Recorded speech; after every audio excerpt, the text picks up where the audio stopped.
In this video, I'll show you how to withdraw money from your Paxful wallet, whether you're sending crypto to another wallet or converting it to cash.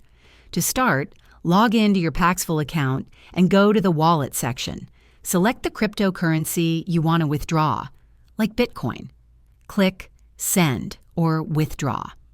You'll need the wallet address of where you're sending the funds. Paste it into the field and enter the amount. Double-check the address and network type. Sending to the wrong network can result in lost funds. Once everything looks good, click Send. The transaction will be processed, and the funds should arrive within minutes. If you want to cash out, first send the crypto to an exchange that supports withdrawals to your local bank account, then convert and withdraw. Always be careful with crypto transfers. They're irreversible. Thanks for watching.